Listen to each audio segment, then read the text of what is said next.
Live in relationship, एक Hindi love story. आज की कहानी एक लड़की की है जो अपने परिवार के खिलाफ जाकर लिव इन रिलेशनशिप में रहती है। प्रेमी जोड़े का शादी किए बिना लंबे समय तक एक घर में साथ रहना लिव इन रिलेशनशिप कहलाता है। कई कपल इसलिए लिव इन रिलेशनशिप में रहते हैं ताकि यह तय कर सके कि दोनों शादी करने जितना कंपैटिबल हैं या नहीं। कुछ इसलिए रहते हैं क्योंकि उन्हें पारंपरिक विवाह व्यवस्था कोई दिलचस्पी नहीं होती है। कहानी में ऐसा क्या होता है कि सब कुछ बदल जाता है, चलिए जानते हैं। नहीं मम्मी, मुझे शादी वादी नहीं करनी। जिंदगी भर पति और उसके परिवार वालों की जी हुजूरी करो। मुझसे ये सब नहीं होगा। मुझे शादी नहीं करनी। मैं तो अपने ढंग से जैसे चाहूंगी वैसे जीऊंगी। आप ही सोचो, कभी आप अपने मन का कर पाई हैं?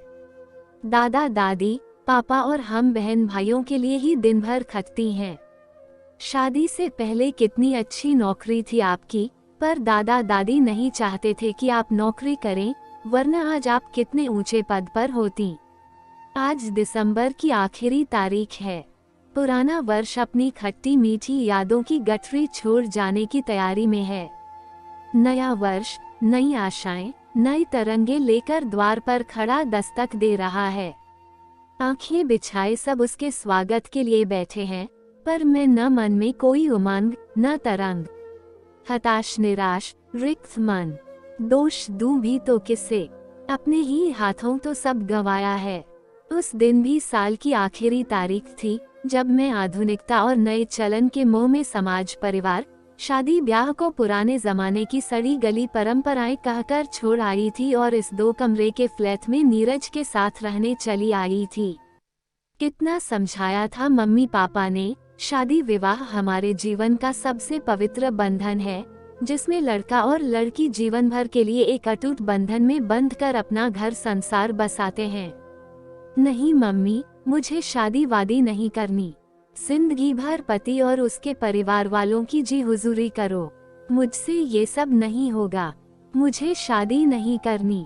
मैं तो अपने ढंग से जैसे चाहूंगी वैसे जीऊंगी। आप ही सोचो, कभी आप अपने मन का कर पाई हैं? दादा दादी, पापा और हम बहन भाइयों के लिए ही दिन भर खटती हैं। शादी से पहले कितनी अच्छी नौकरी थी आपकी, पर दादा दादी नहीं चाहते थे कि आप नौकरी करें, वरना आज आप कितने ऊंचे पद पर होती। अब वैसा नहीं है। बहुत कुछ बदल गया है। लड़कियां शादी के बाद भी नौकरी कर रही हैं, आत्मनिर्भर हैं। बराबरी का दर्जा है अब उनका। अब जी हुजूरी नहीं करनी पड़ती है उन्हें। फिर अकेले जिंदगी बिताना मुश्किल है। हम आज हैं, कल नहीं। बहन भाइयों की भी अपनी अपनी गृहस्थी हो जाएगी। फिर अपने बच्चे, अपना घर परिवार तो हर लड़की का सपना होता है। घर गृहस्थी, बच्चे मुझे नहीं चाहिए। एक बच्चे के साथ 10 तरह की जिम्मेदारियां। अपना करियर तो चौपट हुआ समझो। फिर मम्मी, मैं अकेले थोड़े रहूंगी। नीरज के साथ रहूंगी। पिछले 2 सालों से हम एक ही ऑफिस में काम कर रहे हैं। पहले क्यों नहीं बताया? नेहा, तुम हमें उसका पता बताओ। हम उसके मम्मी पापा से तुम्हारी शादी की बातचीत कर लेते हैं। पापा मेरी बात सुनकर बाहर आ गए थे। नहीं पापा, आपको किसी के पास जाने की जरूरत नहीं है। हमने आपस में फैसला कर लिया है। जरूरी तो नहीं है कि साथ साथ रहने के लिए शादी की जाए। आजकल कई लड़के लड़कियां ऐसे रह रहे हैं। वहीं ऑफिस के पास हमने एक फ्लैट लीज पर लिया है और आने वाली 1 तारीख से हम दोनों वहीं रहेंगे। नए साल के साथ ही अपनी नई जिंदगी शुरू करेंगे। ये सुनकर मम्मी का मुंह तो खुला का खुला ही रह गया, पर पापा भड़क उठे, यह क्या करने जा रही हो? इसका अंजाम क्या होगा, कुछ मालूम भी है? हम समाज में कहीं मुंह दिखाने लायक नहीं रह जाएंगे। तुम्हारे बहन भाइयों की शादी होनी मुश्किल हो जाएगी। फिर तुम्हारी जिंदगी कैसी होगी? भविष्य क्या होगा? बिना शादी के किसी लड़के के साथ रहने वाली लड़की को समाज इज्जत की नजर से नहीं देखता। कहने के साथ साथ माँ फूट फूट कर रो पड़ी थी। समाज क्या कहता है, इसकी परवाह मुझे नहीं है। उसके बाद भी मम्मी पापा ने मुझे अलग अलग अपने पास बिठाकर समझाया था। सौरभ और गीता ने भी बहुत कहा, पर मेरे सिर पर तो आधुनिकता और नए जमाने के इस नए चलन लिव इन रिलेशनशिप का भूत सवार था। माता पिता के आंसू और मान मनोहार किसी का भी मुझ पर कोई असर नहीं हुआ। सब कुछ अनसुना और अनदेखा कर मैं चली आई थी नीरज के साथ रहने। 1 साल कैसे बीता पता ही नहीं चला। समय जैसे पंख लगाकर उड़ रहा था। सुबह साथ साथ नाश्ता बनाना, खाना, साथ साथ ऑफिस जाना, देर रात तक घूमना फिरना, होटल में खाना। ऐसे लगता जैसे सोने के दिन और चांदी की रातें हैं। शनिवार इतवार के लिए पहले से ही प्रोग्राम बन जाता, कहाँ घूमने जाएंगे, कौन सी पिक्चर देखेंगे, किस होटल में खाना खाएंगे आदि आदि। फिर धीरे धीरे नीरज में कुछ बदलाव सा आने लगा। वो ऑफिस से भी देर से आता। एक दिन कारण पूछा तो बोला, देखो पत्नी बनने की कोशिश मत करो। अगले हफ्ते एक साथ 4 छुट्टियां पड़ रही थीं। मैंने नीरज से कहा, चलो आसपास कहीं घूमने चले जाते हैं। नहीं, मैं पूना जा रहा हूँ अपने घर। कल मम्मी का फोन आया था, बहन की शादी की बातचीत चल रही है। ठीक है, मैं भी साथ चलती हूँ। नहीं, तुम नहीं चल सकती। क्यों? मम्मी पापा, भैया भाभी को क्या बताऊंगा कि तुम्हारा मेरा क्या रिश्ता है? तो क्या तुमने घर में मेरे बारे में किसी को कुछ नहीं बताया? इसमें बताने जैसी क्या बात है? हमारे रिश्ते में शादी जैसा कोई बंधन तो है नहीं। दोनों अपने अपने ढंग से जब तक चाहें, जैसे चाहें रह सकते हैं। तुम मुझे अकेला छोड़कर कैसे जा सकते हो? क्यों नहीं जा सकता? यही तो इस रिश्ते की खूबी है कि इसमें कोई बंधन नहीं है। मैं कोई तुम्हारा पति तो हूँ नहीं और तुम भी बार बार पत्नी बनने की कोशिश मत करो। शुक्रवार रात को नीरज पूना चला गया। मुझे पहली बार महसूस हुआ कि अकेले रहना कितना मुश्किल है। 4 दिन पहाड़ से बीते। नीरज वापस आया तो बहुत खुश था, तन मन से प्रफुल्लित। उमंग में भरकर मिठाई का डिब्बा खोला। मेरी बहन की सगाई हो गई है। सुयश बहुत लायक लड़का है। शहर का जाना माना परिवार है। सच नेहा, मैं अपनी बहन की शादी को लेकर बहुत खुश हूँ। और सबसे मजेदार बात बताऊं, मेरे लिए भी 3-4 रिश्ते आए हैं। नीरज जोश में अपनी ही रौ में बोले चले जा रहा था। फिर तुम मिले किसी से? हाँ, एक लड़की तो मुझे बहुत ही अच्छी लगी। पढ़ी लिखी, खूबसूरत, सुशील, माँ बाबूजी को भी बहुत पसंद है। नीरज, तुम शादी करने की बात कर रहे हो? हाँ। देखो, मजाक मत करो।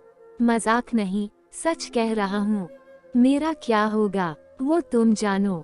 हमारा कोई 7 जन्मों का बंधन तो है नहीं। बंधन वाली जिंदगी की वजह से ही तुमने शादी नहीं की। नीरज मेरी हर बात से मुझ पर ही वार कर रहा था। अगले हफ्ते की छुट्टी में नीरज फिर पूना गया, बहन की शादी की तैयारी के लिए। रात करवटें बदलते बीत गई। जितना सोचती उतना उलझती चली जाती। सुबह उठी तो तबीयत भारी थी। थोड़ी देर बाद उल्टी हो गई। सोचने लगी रात को क्या खाया था, पर उसके बाद 2-3 बार फिर उल्टी हो गई तो मेरा माथा ठनका। कहीं चूक तो नहीं हो गई। डॉक्टर के पास गई। मेरा शक सही था। बधाई हो, आप माँ बनने वाली हैं। पहला बच्चा है न। जैसे तैसे घर पहुँची। एक उलझन से निकली नहीं कि दूसरी सामने आ खड़ी हुई। नीरज का इंतजार कर रही एक क्षीण सी आशा की लौ भी मन में जागी कि शायद बच्चे के बारे में सुनकर शादी का इरादा बदल दे। अगले दिन नीरज आया तो मैंने उसे प्रेगनेंसी के बारे में बताया। डॉक्टर से दवाई ले ली न। ऐसे कहा जैसे मुझे कोई मामूली सर्दी बुखार हुआ हो। मैंने उसे पकड़कर झिंझोड़ा, क्या कह रहे हो? मैं बच्चे की बात कह रही हूँ।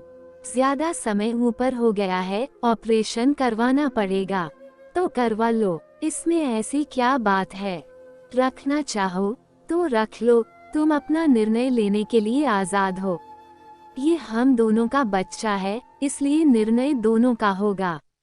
देखो नेहा, मैंने पहले ही यह बात साफ की थी कि मुझे बच्चों का झंझट नहीं पालना। तो फिर शादी क्यों कर रहे हो? वहाँ बच्चे नहीं होंगे क्या? मैं जोर से चिल्लाई। वहाँ तो परिवार होगा, समाज की मान्यता होगी। तो अब हम शादी कर लेते हैं। नहीं, शादी तो मैं मम्मी पापा की पसंद की लड़की से ही करूँगा। नीरज ने दो टूक उत्तर दिया। मेरे पैरों तले जैसे जमीन खिसक गई। अब मुझे माँ की एक एक बात याद आ रही थी।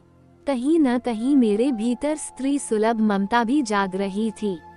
नीरज का रूखा व्यवहार और इस तरह से पल्ला झाड़कर किनारा करना मन में चिंता के साथ साथ भय भी उत्पन्न कर रहा था, पर मैं इस तरह से कमजोर भी नहीं पड़ना चाहती थी और अगले ही क्षण भय और चिंता का स्थान मंथन ने ले लिया। मन में एक कश्मकश सी चलने लगी। यदि बच्चे को जन्म देती हूँ तो समाज के सवालों का जवाब भी देना होगा। लोगों की सवालिया नजरों को चाहे नजरअंदाज कर भी दूं, पर कोई मेरे बच्चे को नाजायज कहे, यह मुझे मंजूर नहीं होगा। मम्मी ने कितना सच कहा था, घर परिवार तो हर लड़की का सपना होता है। आज मुझे यह एहसास हो रहा था कि सामाजिक मान्यताओं का जीवन में क्या स्थान होता है। समाज के खिलाफ कोई कदम उठाने पर सवालों का जवाब देना कितना मुश्किल हो जाता है। सुख दुख में जीवन साथी का होना कितना मायने रखता है, यह मुझे आज समझ में आ रहा था। आधुनिकता के इस नए चलन के मोह में मैंने कितना गलत कदम उठाया था, पर हालात के आगे इतनी जल्दी हथियार डालने वालों में से मैं न थी। मैं पूर्ववत ऑफिस जाती रही। दोनों साथ साथ रह रहे थे, पर एक दूसरे से खींचे खींचे से। मैंने कोई मान मनोवल नहीं की। एक दो बार नीरज ने पूछा भी, डॉक्टर से कब का टाइम लिया है? यह मेरी समस्या है। कुछ कड़ेपन से मैंने दो टूक उत्तर दिया। मुझे मालूम था कि अगले हफ्ते नीरज बहन की शादी के लिए छुट्टी लेकर पूना जाने वाला है और पिछली बार पूना से वापस आने पर उसकी बातों से यह आभास भी हो गया था कि उसके माता पिता उन्हीं दिनों उसकी सगाई भी करने वाले हैं। बस मैंने मन ही मन समस्या के समाधान का ताना बाना बुनना शुरू कर दिया। जिस दिन नीरज पूना के लिए रवाना हुआ, उसी दिन दोपहर को मैं भी पूना के लिए निकल पड़ी और नीरज के घर के पास एक होटल में ठहरने का प्रबंध कर लिया। यहाँ मुझे कोई जानता नहीं था और यह बात मेरे पक्ष में थी। नीरज के घर के पास पड़ोस में थोड़ी सी जासूसी की तो मालूम हुआ कि उसकी बहन की शादी के दूसरे दिन ही उसकी सगाई की तारीख निश्चित की गई है। वो लड़की भी इसी शहर में रहती है और एक कॉलेज में लेक्चरर है। अगले दिन सुबह मैं उस लड़की के कॉलेज जा पहुंची। डॉक्टर अनुराधा बहुत ही अपनेपन और आदर भाव से मिली। वे बहुत ही समझदार और सुलझे विचारों की लगी। अपने कॉलेज और आसपास में अपनी एक अलग पहचान थी उनकी। मैंने भी वह सब कुछ जो नीरज और मेरे बीच था, बिना किसी दुराव छिपाव के पूरी ईमानदारी के साथ उन्हें बता दिया। होने वाले बच्चे के लिए अपने मन की कश्मकश भी बता दी। अपने इन हालात के लिए मैं खुद जिम्मेदार हूँ। भावावेश में मेरी आवाज भर आ गई। उनका हाथ पकड़कर कहा, आप मदद करेगी तो अपनी जिंदगी के बारे में तो कुछ नहीं कह सकती, कैसी होगी? हाँ, एक बच्चा जिल्लत की जिंदगी जीने से जरूर बच जाएगा। थोड़ी देर के लिए तो वे सोच में पड़ गईं, पर फिर मेरे कंधे पर हाथ रखकर बोली, बिल्कुल चिंता मत करो, भरोसा रखो, नीरज तुमसे ही शादी करेगा और तुम्हारे बच्चे को कोई नाजायज नहीं कहेगा। 2 दिन मैं होटल के कमरे में ही रही। इस बात का खास ख्याल रखा कि नीरज की नजर मुझ पर न पड़े। अनुराधा बीच बीच में मुझसे फोन पर बात करती रही। आज नीरज की सगाई है। अनुराधा ने सुबह सवेरे ही मुझे अपने घर पर बुलवा लिया था। उसने मेहमानों से मेरा परिचय अपनी सहेली के रूप में करवाया।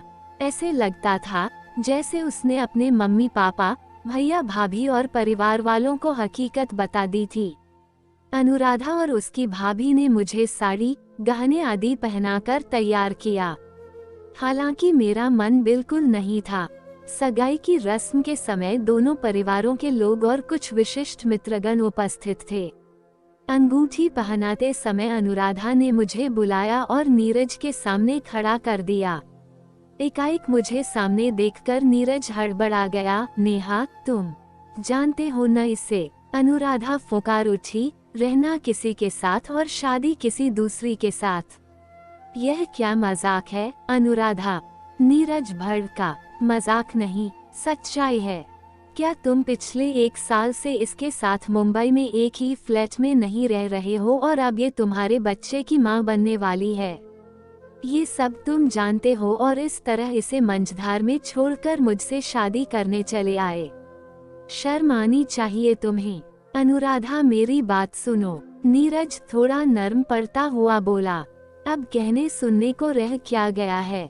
हम दोनों पढ़े लिखे, समझदार और परिपक्व हैं। सम्मानित पद पर नौकरी कर रहे हैं। सगाई से पहले हम 2-3 बार मिले हैं। हमारे मम्मी पापा ने हमें एक दूसरे के विचारों को जानने का पूरा मौका दिया है। फिर तुमने मुझसे ये सब क्यों छिपाया? सगाई तो तुम्हारी होगी और अभी होगी, पर अनुराधा से नहीं, नेहा से। अनुराधा के पापा ने एक तरह से ऐलान किया। फिर नीरज के मम्मी पापा के कंधे पर हाथ रखकर कहा, आप आज ही इन दोनों की शादी कर दें। आपके सारे रिश्तेदार भी मौजूद हैं। अपनी बहू और परिवार के आने वाले नए सदस्य को अपना लें। इसी में सबकी भलाई है। आप ठीक कह रहे हैं वकील साहब। अगर ये सब कुछ हमारे सपूत ने हमें पहले बता दिया होता तो आज सबके बीच इस तरह शर्मिंदा न होना पड़ता। और आगे बढ़कर दोनों ने मेरे सिर पर हाथ रख दिया तथा नीरज को अंगूठी पहनाने को कहा। बधाई हो की गूंज में सगाई की रस्म पूरी हुई। बड़ी बहू, पंडित जी से फेरों का मुहूर्त निकलवा लो और छोटी बहू को अंदर कमरे में ले जाओ। नीरज के मम्मी पापा उत्साह में भरकर शादी की तैयारी के लिए निर्देश दे रहे थे। मैंने आगे बढ़कर मम्मी पापा के पांव छू लिए। आज मन को एक सुकून सा मिल रहा था। आधुनिकता के इस नए चलन लिव इन रिलेशनशिप से मेरा मोह भंग हो गया था।